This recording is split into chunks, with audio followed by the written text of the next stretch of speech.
بند کرنے کا خواب جس نوجوان کی آنکھوں میں تھا، جو اس ملک کو حقیقی آزادی دلوانا چاہتا تھا، اور جو یہ سوچتا تھا اور اس کی خواہش تھی کہ وطن عزیز پاکستان دن دگنی رات چگنی ترقی کرے گا، یہاں پہ سسٹم ٹھیک ہوگا اور پھر ہم دنیا پر راج کریں گے، اس نوجوان کو آج محسن نقوی جیسے درندے نے، یہ سادات کے نام پہ ایک دھبا ہے شخص، اور اس کی پنجاب پولیس نے رانا ثناء اللہ کے اور ڈرٹی ہیری اور ان تمام لوگوں کے احکامات پر شہید کر دیا ہے۔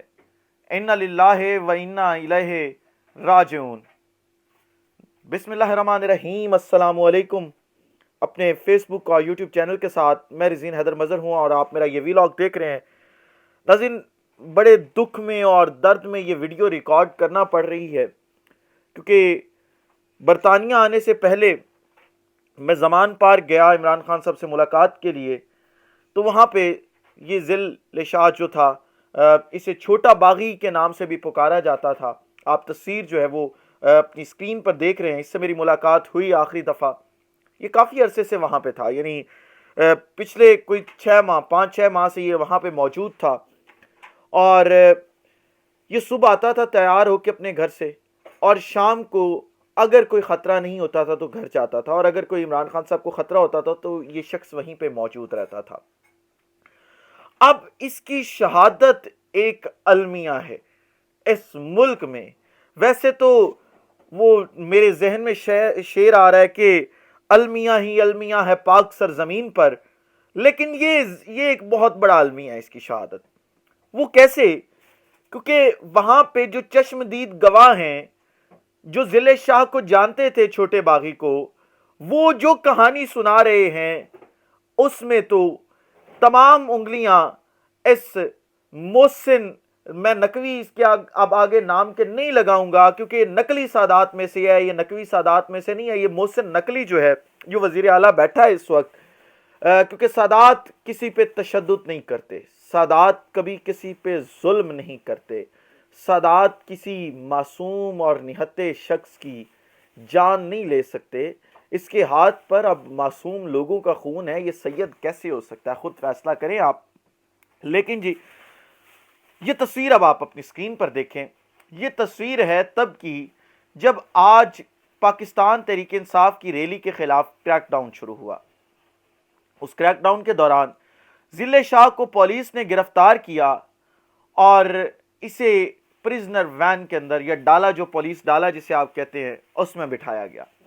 میری وہاں پہ موجود لوگوں سے بات ہوئی ہے، خاص طور پر وقاص امجد، کیونکہ وقاص امجد اس کے بہت قریبی دوست تھے۔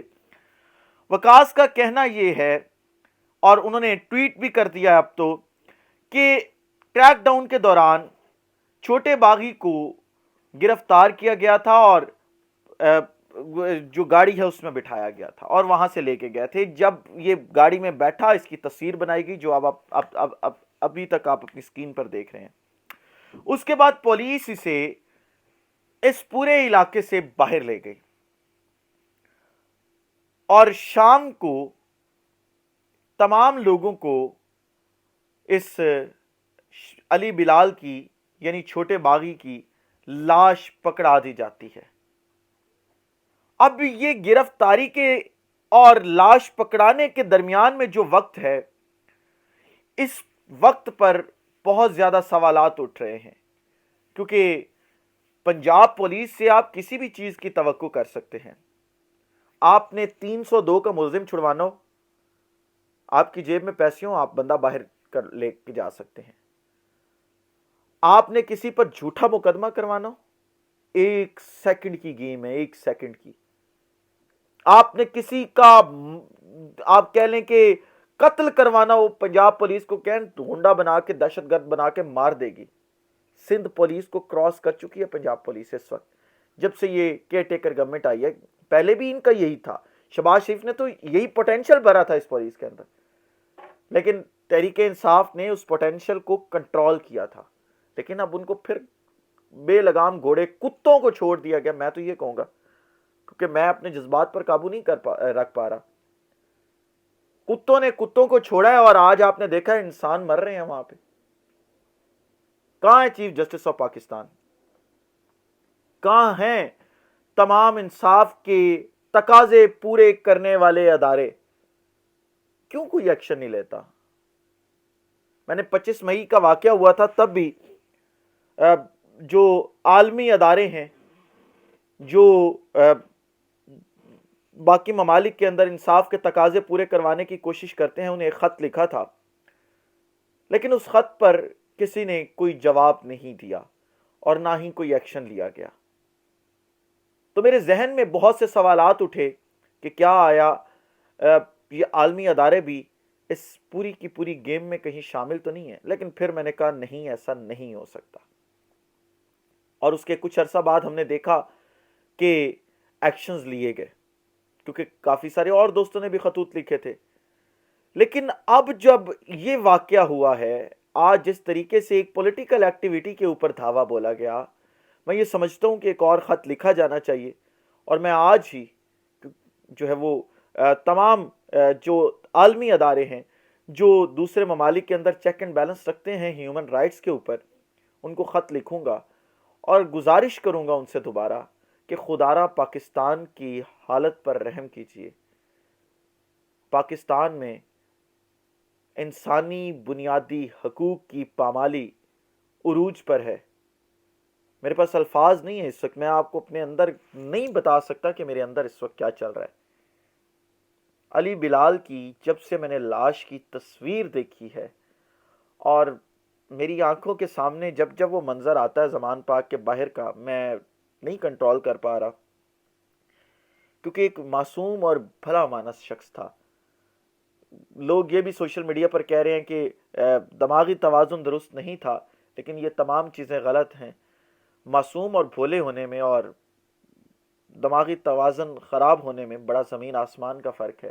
علی بلال بھولا ضرور تھا لیکن بالکل ٹھیک تھا دماغی طور پر. خیر جی، آپ کو مبارک ہو جو یہ ویڈیو دیکھ رہے ہیں. ہم آپ سے گزارش کرتے رہے کہ خدارا گھروں سے نکلیں، ان کا گھیراؤ کریں، تب ہی آپ کو حقیقی آزادی ملے گی.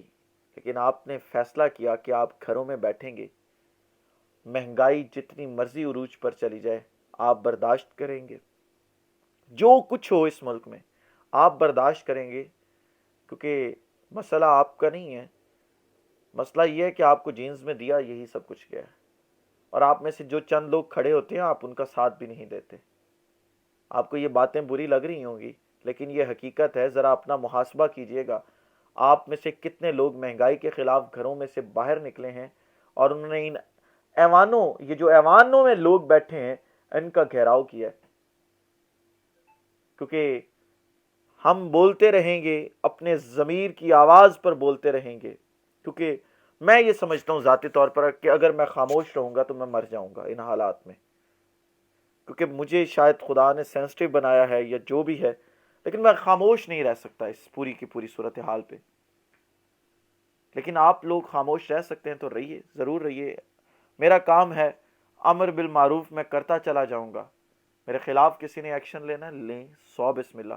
لیکن جو حق اور سچ کی آواز ہے وہ ضرور بلند کرتا رہوں گا. اس ولاگ سے اجازت دیجیے. اپنا خیال رکھیں، اپنے ارد کے لوگوں کا خیال رکھیں. وطن عزیز پاکستان کا خیال رکھیں. اس وطن عزیز پاکستان کا اور آپ تمام لوگوں کا اللہ حامی ناصر ہو. جو کچھ مرضی ہو، لیکن پاکستان کی بقا بہت ضروری ہے. پاکستان کا پرچم بلند ہونا بہت ضروری ہے. لہذا پاکستان تو زندہ باد ہے، باقی تمام چیزیں تو آنے جانے والی ہیں. پاکستان زندہ باد.